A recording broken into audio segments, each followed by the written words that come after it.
नमस्कार प्रिय दर्शकों, स्वागत है आपका हमारे YouTube चैनल। दोस्तों, एक समय की बात है। किसी गांव के एक सुदूर कोने में स्थित एक साधारण सा घर था। मिट्टी की दीवारें और छप्पर का छत, चारों ओर नीम और बरगद के पेड़ मानो इस घर को अपनी छांव में छुपाए रखते थे। इस छोटे से घर के आंगन में रस्सियों से बंधी एक भैंस और एक कुतिया खड़े हुए थे। भैंस के खुर जमीन पर ठक ठक कर रहे थे और कुतिया अपने पंजों से जमीन। दर्शकों, हम कहानी शुरू करें और आप इस वीडियो में खो जाएं। इससे पहले अगर आप हमारे चैनल पर पहली बार आए हैं तो हमारे YouTube चैनल को सब्सक्राइब करें। प्रिय दर्शकों, अगर आप भी भगवान श्री कृष्ण को सच्चे दिल से मानते हो तो कमेंट में सच्ची श्रद्धा से जय श्री कृष्ण जरूर लिखें। अपने पंजों से जमीन कुरेद रही थी। सूरज की पहली किरणें धीरे धीरे आंगन के कोनों में छिटकने लगीं। हल्की हल्की ठंडक हवा में घुली हुई थी। तभी भैंस ने एक गहरी सांस ली और अपनी भारी आवाज में उस कुतिया से कहा, हाय, कितना अपमान सहना पड़ता है यहाँ। लोग हमें बेवजह मारते हैं, धक्का देते हैं और गालियां देते हैं। हमारा जीवन मानो किसी श्राप का परिणाम है। उसकी आवाज में दर्द और थकान का सागर भरा हुआ था। फिर कुतिया ने भी अपनी करुण आंखों से भैंस को देखा और उदास स्वर में कहा, हाँ माँ, तुम्हारी बात बिल्कुल सही है। हमारा यह जीवन तो पिछले जन्म में किए गए पापों का ही फल है। यह दुख और अपमान, ये सभी हमने खुद अपने लिए बोए थे। भैंस ने धीरे से सिर झुकाया और बोली, काश हमने अपने पिछले जन्म में किसी के साथ अन्याय न किया होता, तब आज हमें यह अपमान और दुख सहना न पड़ता। कुतिया ने गहरी सांस लेते हुए कहा, पर यह जीवन केवल भोगने के लिए है। हमें अपने कर्मों का फल तो भोगना ही पड़ेगा, चाहे वह जैसा भी हो।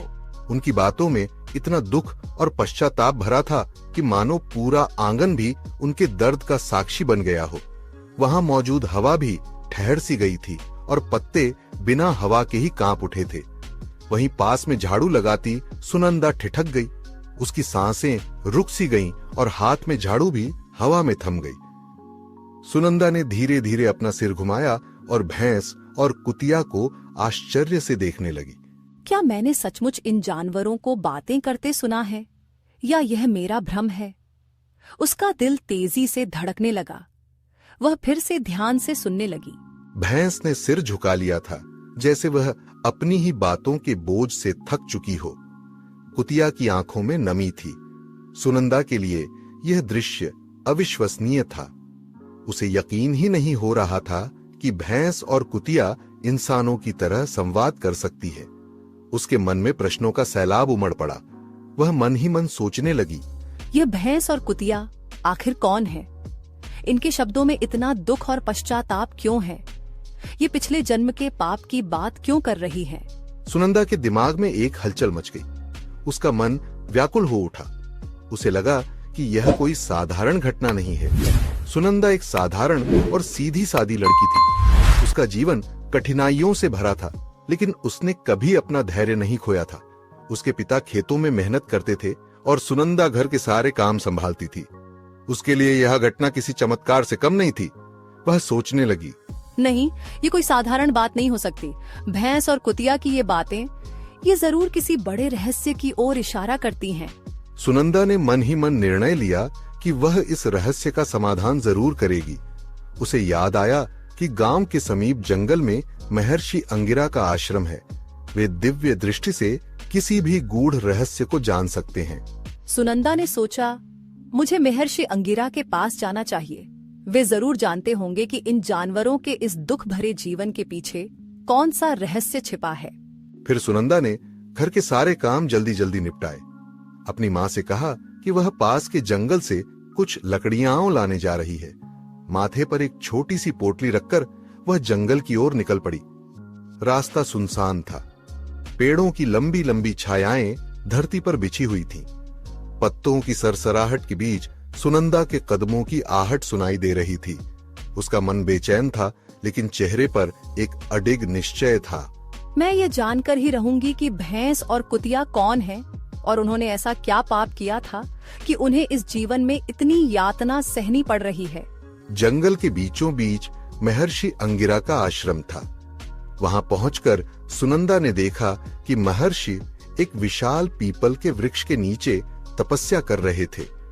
उनके चेहरे पर दिव्य तेज था और चारों ओर शांति छाई हुई थी। सुनंदा ने उनके चरणों में प्रणाम किया और धीरे से बोली, हे ऋषिवर, मैं सुनंदा हूं। आज मैंने अपने आंगन में बंधी भैंस और कुतिया को बातें करते सुना। उनके शब्दों में इतना दुख और पीड़ा थी कि मेरा मन विचलित हो गया। कृपा करके बताइए, ये जानवर कौन है और उन्हें इस जीवन में इतना अपमान क्यों सहना पड़ रहा है? महर्षि अंगिरा ने धीरे धीरे अपनी आंखें खोलीं। उनकी आंखों में सुनंदा के प्रश्न का उत्तर था। महर्षि अंगिरा ने सुनंदा की ओर देखा और अपनी दिव्य दृष्टि से भूतकाल के पर्दे को हटा दिया। उनका स्वर गंभीर और करुणा से भरा हुआ था। उन्होंने सुनंदा से कहा, हे वत्से, जिस भैंस और कुतिया को तुमने अपने आंगन में देखा है, वे कोई साधारण पशु नहीं हैं। ये अपने पूर्व जन्म में माँ और बेटी थी। उनके कर्मों के कारण ही उन्हें यह पशु योनि मिली है। सुनो, मैं तुम्हें उनके पिछले जन्म का पूरा वृतांत सुनाता हूँ। दोस्तों, महर्षि ने जो कथा सुनाई वह अब हम आपको सुनाते हैं।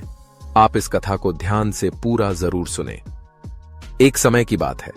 मध्य देश में सत्यभामा नाम की एक सुंदर, सौम्य और दयालु लड़की थी।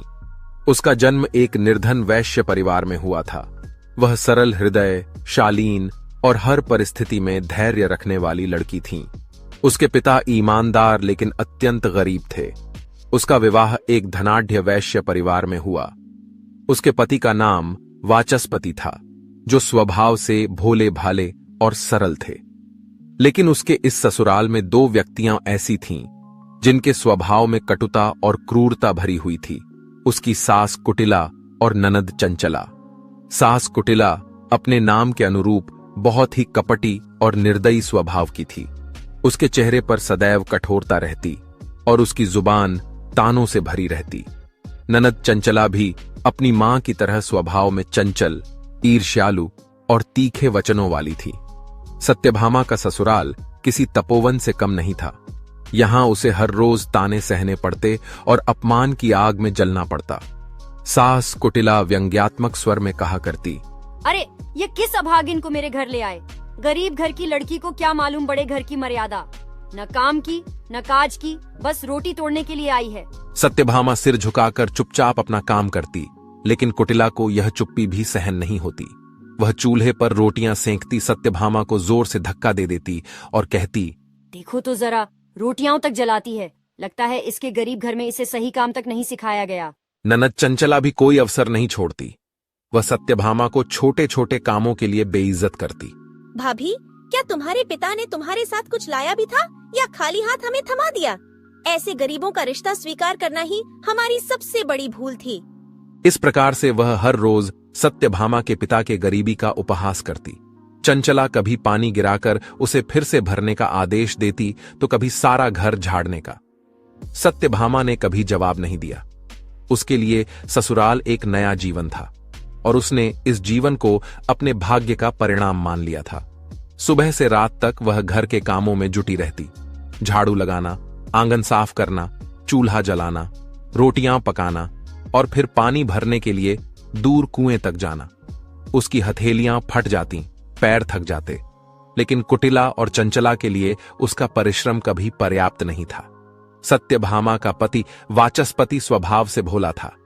उसे संसार की कुटिलताओं का ज्ञान नहीं था। वह मां और बहन के तानों को सच मान लेता और सत्यभामा की पीड़ा को कभी समझने का प्रयास नहीं करता। एक दिन जब सत्यभामा थकी हारी चूल्हे के पास बैठी थी, वाचस्पति वहां आया।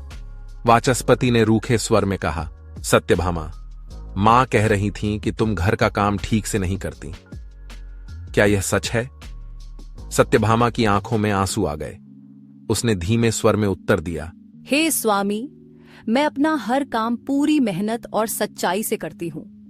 माँ शायद मुझसे नाराज हैं, लेकिन मैंने कोई गलती नहीं की। वाचस्पति ने कुछ नहीं कहा और चुपचाप चला गया। वह मां और बहन की बातों पर आंख मूंद कर विश्वास करता था। दिन रात के अपमान के बाद एक दिन कुटिला सत्यभामा को घर से निकलवाने का विचार किया और उसने वाचस्पति से कहा, बेटा, तुम्हारे